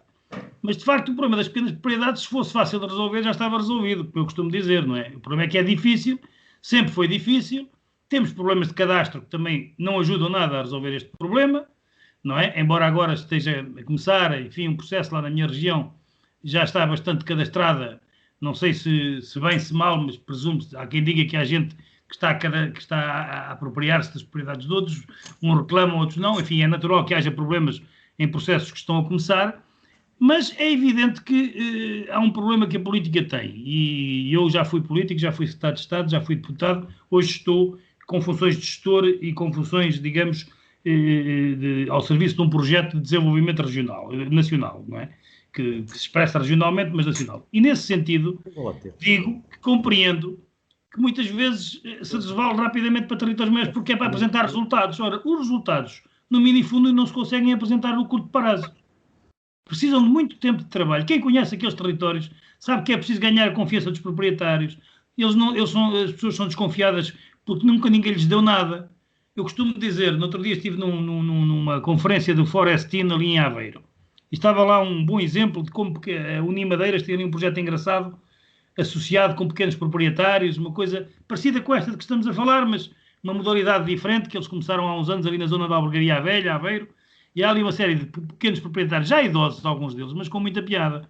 E gente que até entrou nisto, depois em parceria com os projetos que eles viram em Espanha e têm andado a ver nos outros países, como é que com a pequena propriedade se pode, com um conjunto de ações em comum, mesmo assim rentabilizar a pequena propriedade sem ser necessário fazer contratos de cessão de exploração, nem nada disso. Há várias modalidades destas. Também aquele é um projeto que eu aconselho que vejam, porque é muito interessante para os pequenos proprietários. E, de facto, havia lá um senhor que ele dizia, eu tenho lá, e que toda a gente o gabava muito, e dizia, ali o senhor Manuel, ou Joaquim, já não sei o nome, tem uma propriedade que é um exemplo de conservação extraordinário. O homem, e ele disse, bem, eu, de facto, fico muito honrado e muito orgulhoso quando me dizem isso, mas sabem uma coisa, é a propriedade que me dá mais prejuízo, ninguém me paga nada para eu ter lá aquilo limpinho e arrumadinho, quer dizer, damos-lhe uma medalha de cortiça, como eu costumo dizer. Ora, isso não pode ser, daí a remuneração dos serviços aos ecossistemas ser fundamental para nós podermos melhorar as rendas e os valores a pagar nesses casos, porque de outra maneira, a questão dos muros e disso tudo, enfim, são obstáculos. Alguns têm naturezas diferentes, nem todos são. Agora é evidente que o grande problema é a extrema divisão da propriedade. Esse é que é o grande problema. E o facto de muitas vezes as pessoas serem tão agarradas à propriedade e nem sequer admitirem que a gestão conjunta não lhes tira a propriedade. É apenas a única coisa que acontece, é como num condomínio. Epá, um paga um terço porque usufrui mais, o outro paga só um quinto porque usufrui menos, o que não tem elevador não sei o quê. Epá, e aqui é a mesma coisa. Cada um dá a sua parte e recebe na proporção do que pôs lá. Quer dizer, é a única maneira que eu vejo de ultrapassar isto. É evidente, por exemplo, quanto tempo vai demorar? Olha, certamente eu já não verei este problema resolvido no meu tempo de vida e tenho 60 anos, mas espero ver já grandes progressos e acredito que faço, até com estes novos projetos das AIGPs, das PRGPs, possa haver aqui dinâmicas novas que se criem e, sobretudo, o facto de haver muita gente nova a querer regressar e trazendo a inovação e a tecnologia e fazendo as parcerias que os proprietários também têm que fazer, ajudá-los. Agora, eu acho que uma empresa como a Florestal ou um fundo como este podem ser grandes alavancas financeiras para projetos que de outra maneira não têm músculo, que é o caso de muitos baldios que não têm capacidade financeira para fazerem o povoamento, por exemplo, para instalarem o povoamento, que é o caso destes dois que nós vamos trabalhar. Se nós não fizermos nada, vão nascer lá eucaliptos de regeneração natural e acácias, é o que vai acontecer, porque eles nem sequer já estão em cogestão. Portanto, nós vamos ser uma espécie de parceiro que tem algum músculo financeiro e técnico para ajudar, e a mesma coisa se diga em relação às GIFs, algumas GIFs e algumas organizações de proprietários que também estão com esse problema, porque não é muito diferente, algumas GIFs não têm problemas muito diferentes do que têm os baldios e outras entidades idênticas. Portanto, é basicamente o que posso dizer sobre isso, e se calhar já me estiquei demais. Peço desculpa. Muito obrigada. Sr. Engenheiro Miguel Freitas, eu sei que tem algumas limitações de agenda, não sei se quer intervir agora, antes de eu passar depois à próxima questão.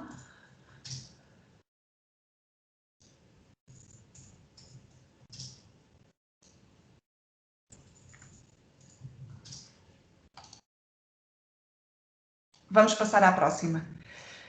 Sim, eu gostava o Pedro Gomes coloca sempre questões muito interessantes, não é? E esta última questão que coloca sobre... começamos sempre por falar da pequena propriedade e depois resvalamos para os baldios. Vamos lá ver. O que julgo, primeiro, agradecer as intervenções do Gonçalo e do Zé Miguel. Julgo que há aqui um quadro de oportunidades que devemos trabalhar mais próximo. Isto é, uma coisa é um webinar, é uma apresentação, outra coisa é olharmos em concreto para os territórios e tentar perceber como é que estes instrumentos se ajustam ao território.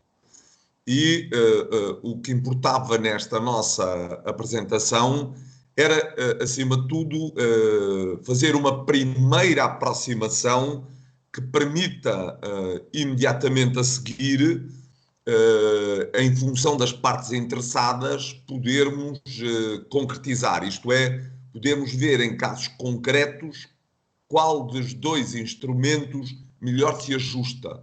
Porque os instrumentos ajustam-se em função das condições concretas de território, mas também de pessoas, não é? Portanto, as questões sociais são muito importantes para podermos olhar para os instrumentos e este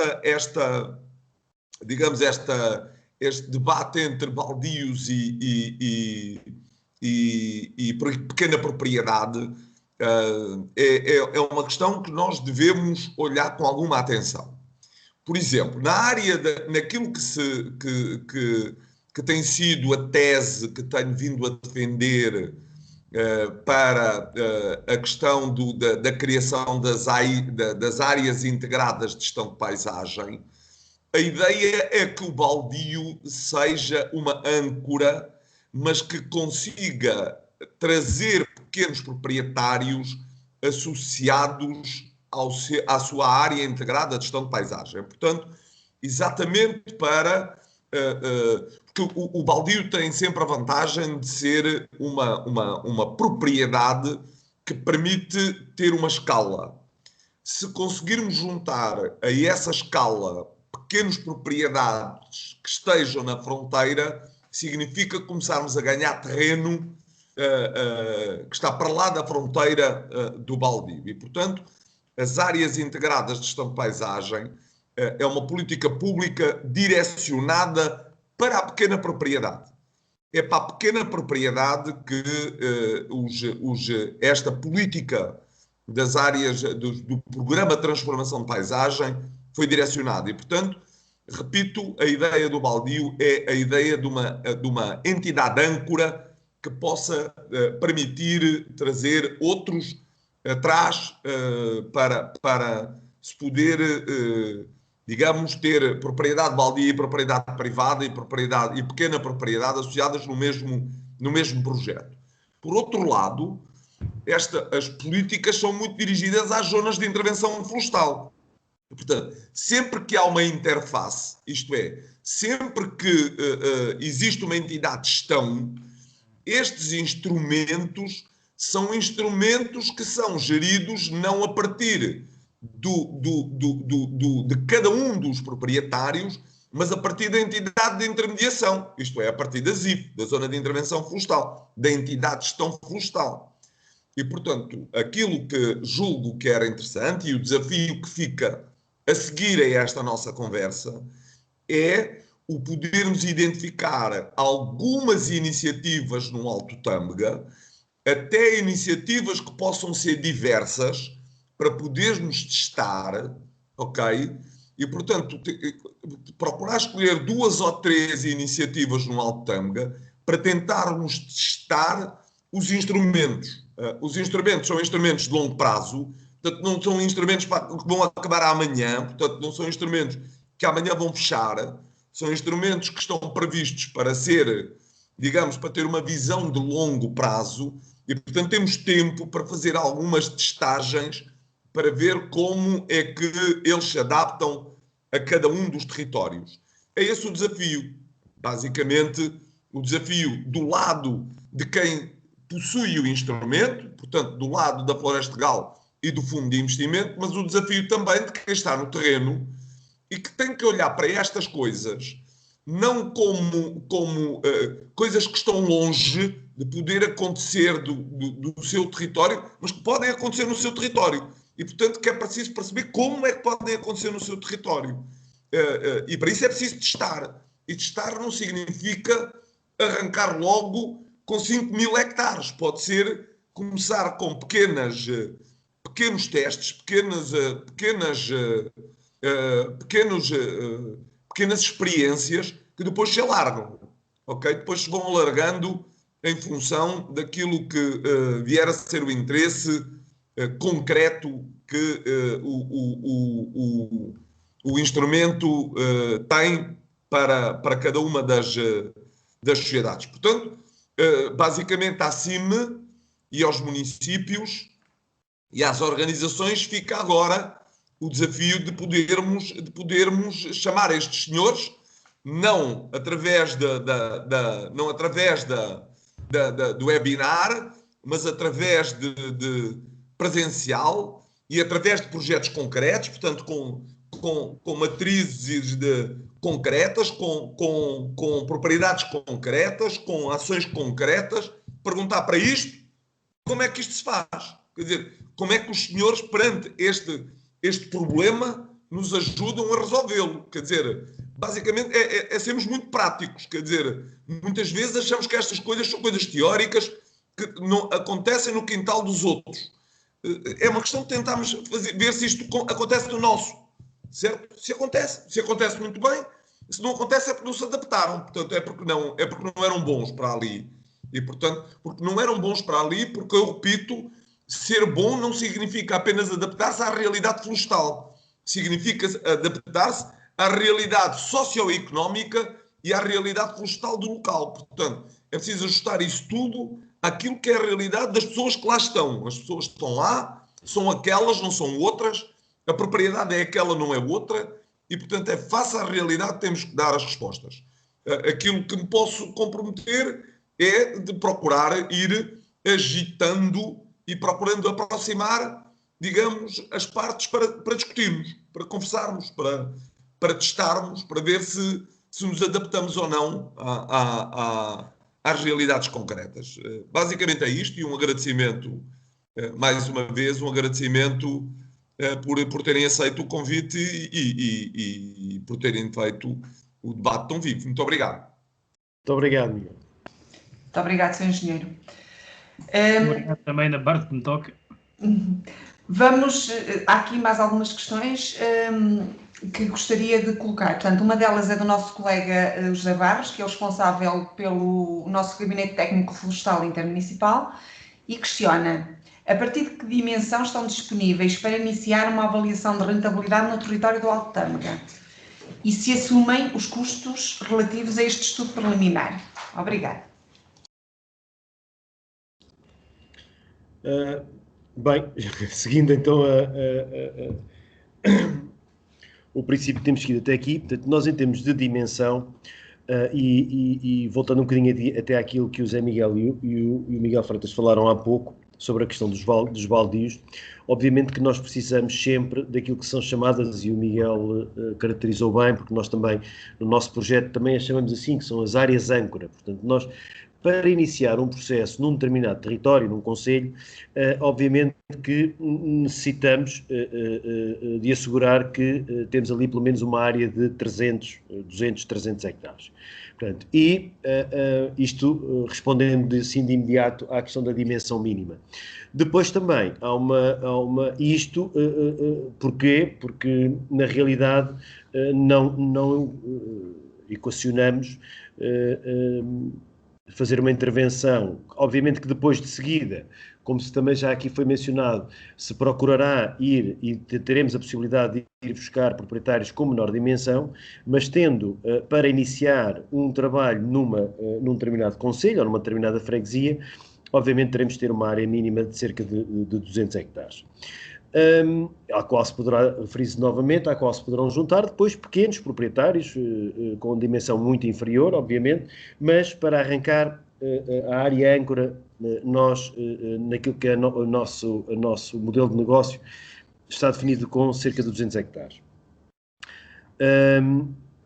Depois, quanto à questão dos custos, obviamente que essa avaliação é feita totalmente por nós e às nossas expensas, portanto, nós obviamente não cobramos nenhum custo para fazer uma avaliação daquilo que poderá ser uma atribuição de renda a um conjunto de áreas. Zé. Bem, na linha também do que diz o engenheiro Gonçalo Alves, quer dizer, há aqui uma pequena diferença. Nós não temos definida uma unidade mínima. Porquê?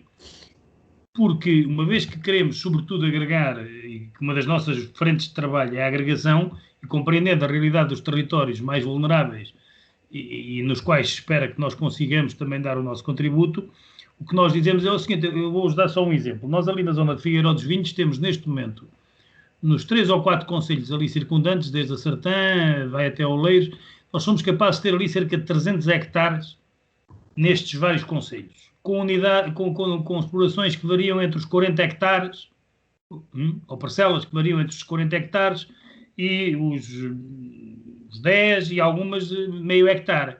Portanto, o que é que nós estamos a procurar fazer? E esse trabalho podemos fazer sempre. Nada impede que nós, daqui a uns tempos, façamos uma reunião com a CIM do Alto Tâmega, ou com quem for entendido adequado, analisamos, temos aqui 50 proprietários que estão nestas posições. Nós analisamos, vamos ver se é possível agregar para um patamar que seja minimamente rentável e, portanto, tentaremos encontrar esse limiar, não reduzimos logo a um número para já. Obviamente que estes números que o engenheiro Gonçalo Alves falou são números de um fundo que estudou isto a fundo e, portanto, nós também não podemos andar muito longe disso sob pena de estarmos a praticar uma floração anti-económica. Também não podemos fazer isso. Agora, os custos do trabalho, do estudo, é evidente que são nossos, porque esse é o nosso custo, é a preparação do investimento, quer dizer, qualquer empresário, antes de fazer negócio, tem que estudar o assunto, fazer as suas contas e antes de fazer uma proposta. E para isso precisa fazer levantamentos. Nós normalmente o que pedimos são os elementos cadastrais, portanto, nós não registramos as propriedades pelas pessoas, isso aí é um trabalho que tem que ser os próprios a fazer, já tem que nos trazer as propriedades devidamente registadas, dos registros. Depois temos uma pessoa que normalmente, ou duas, que vão ao terreno e, se for caso disso, fazer levantamentos, fazemos o que temos a fazer e começamos a fazer, digamos, um desenho daquilo que poderá acontecer. Se a propriedade já tiver a dimensão ótima, mínima, podemos avançar, definimos os moldes em que podemos avançar, o modelo de gestão que se pretende, como é que vamos financiar o projeto e por aí fora. Se virmos que não, temos, olha, está aqui identificado, aliás, uma das coisas que, por exemplo, as comunidades intermunicipais e que eu tenho aconselhado a alguns presidentes de Câmara que são presidentes das comunidades intermunicipais, e se calhar é o que fazem no Alto Tâmega, porque tem uma grande tradição também de comunitária e as próprias autarquias, eu conheço alguns casos que são muito ativas nesse aspecto, o Alto Tâmega, nestes territórios, é evidente que se as câmaras, elas próprias, identificarem já os proprietários, quer dizer, o facto de serem as câmaras municipais e as juntas de freguesia e interlocutores ajuda muito entidades como nós ou como a própria Smart Forest. Mas, independentemente disso, no nosso caso, nós também somos uma empresa pública, também ajuda um bocadinho, digamos, as pessoas confiam um bocadinho mais, embora saibamos que as pessoas são um bocado desconfiadas porque o Estado nestes territórios nunca lhes deu grande coisa e, portanto, a malta acha, isto é muita fartura, lá vem o Estado outra vez, lá vem outra vez o ICNF e depois não saímos na cogestão e depois não recebemos aqueles problemas todos, porque o ICNF não tem problemas por ser mau, é por ser grande, não é? E porque como é grande, às vezes não consegue responder e não tem sempre os quadros necessários e muitas vezes criou-se aqui uma ideia de que o Estado sempre que se mete ao barulho só estraga. Portanto, a ideia aqui é que nós queremos desmistificar é precisamente essa. O Estado, sob esta forma, pode efetivamente ser uma ajuda, pode ser uma entidade parceira e, sobretudo, nós estamos muito abertos a parcerias, nós não queremos ser donos, nem queremos ser proprietários, queremos ser parceiros de gestão, não é? E em muitos casos podemos limitar-nos a fazer o projeto e a gestão corrente, noutros casos teremos que fazer mais, somos nós que faremos o povoamento também, quer dizer, enfim, isto, como dizia o professor Miguel Freitas, cada caso é um caso e cada território é um território com as suas próprias características, com o tipo de proprietários que tem, com o tipo de população, e os baldios hoje em dia, já agora só para voltar um bocadinho ao tema, são de facto, como disse tanto o professor Miguel Freitas como o engenheiro Gonçalo Alves, a malta pode dizer assim, são apetitosos, agora toda a gente se lembra dos baldios, de antes ninguém se lembrava. Eu acredito que isto seja um raciocínio que as pessoas tenham e que sentiram-se abandonadas e agora os baldios já dão jeito. Mas os baldios também, nos tempos que correm, podem ser aqui, tal como foram ao longo do tempo, e são resilientes, já vêm da Idade Média, portanto são uma coisa que são um caso de êxito, pelo menos na maior parte da sua existência. Mas também tem que se repensar e hoje essa função de âncora e de serem os baldios a darem o exemplo, porque aqueles que eram os grandes proprietários, que ficavam com as melhores terras, quando foram criados os baldios, por razões de sucessão, foram dividindo, e hoje são os baldios que são os grandes proprietários e não os nobres e o clero, não é? Portanto, agora é os baldios que compete, peço desculpa pela imagem, um pouco também dar uma lição, digamos assim, na minha opinião, e dar uma lição positiva, não é uma lição no sentido punitivo, mas é uma lição positiva, dizer assim, vêm os territórios comunitários afinal dão um jeito e são bons para o país, servem o interesse público, devem ser acarinhados e devem ser efetivamente enquadrados legalmente e dar-lhes até outras possibilidades de se organizarem, que a própria lei dos baldios muitas vezes também é um bocado restritiva. E, portanto, eu acho que são questões que se levantam, são questões bem levantadas, e quem não compreender que cada território é diferente dos outros e que o ritmo a que as coisas acontecem nestes territórios nunca poderá ser o ritmo a que acontecem em Lisboa, ou no Porto, ou em Coimbra, também então nunca vamos resolver o problema. Não é? Eu, como unidade de medida de tempo, tenho sempre uma ideia que me é sempre muito cara. Eu fui assessor da Câmara de Figueiró dos Vinhos nos anos 90 como geógrafo, lá nos planos de diretores municipais, também nos primeiros planos florestais, nos PAFs e umas coisas. E o que me recordo é que alguns projetos que nós apresentámos nos anos 90, designadamente na parte urbana da vila, fui inaugurá-los eu como governador civil 10 anos depois ou 12, que é para nós vermos o tempo que as coisas demoram. E estamos a falar de obras físicas, não estamos a falar de floresta, não estamos a falar de edifícios, de arruamentos, estamos a falar de parques, de jardins, de coisas desses, de arranjos urbanísticos, mesmo assim 10 anos para se pôr em prática. Portanto, agora, se se fala de uma floresta, estamos a falar no mínimo em 30, 40 anos, estamos a falar de floresta autóctone, já não estamos a falar da pasta de papel e do eucalipto, enfim, sabemos as limitações que isso tem, não sendo uma árvore maldita, digamos, tem que ser, digamos, não pode ser a monocultura dominante, nem ela, nem nenhuma outra, como é evidente. Peço desculpa, eu entusiasmo às vezes um bocado com estas coisas e depois tenho tanta coisa, há tantos anos que reflito sobre isto, depois quero dizer tudo e se calhar as pessoas depois pensam, bem, tipo, monopoliza o debate todo. Não sei, muito obrigada. Bom, creio que não temos aqui mais questões. O tempo já vai longo, portanto, resta-me, em nome da comunidade intermunicipal, agradecer uma vez mais ao Dr. José Miguel e ao Engenheiro Gonçalo a sua presença, a partilha dos temas que nos trouxeram aqui hoje. Dizer também aos colegas que vamos colocar na nossa página, no site de cima, no OTAN da Florestal, as apresentações. E resta-me agradecer a presença de todos e até uma próxima oportunidade. Muito obrigada e um bom dia. Muito obrigado também da minha parte e da Floresta Gal, e estamos à disposição para aquilo que entenderem que podemos ser úteis. E pronto, e também cumprimentar o meu amigo Gonçalo Alves, e foi um prazer estarmos aqui os dois a discutir floresta e termos tanta coisa em comum, não é? Sobre o pensamento que temos sobre estas matérias, vindo de áreas técnicas diferentes. Mas enfim, é interessante quando se é assim.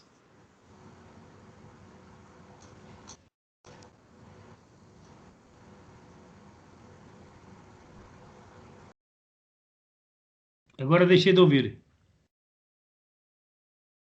Então, bom dia a todos. Um bom dia a todos. Muito obrigada.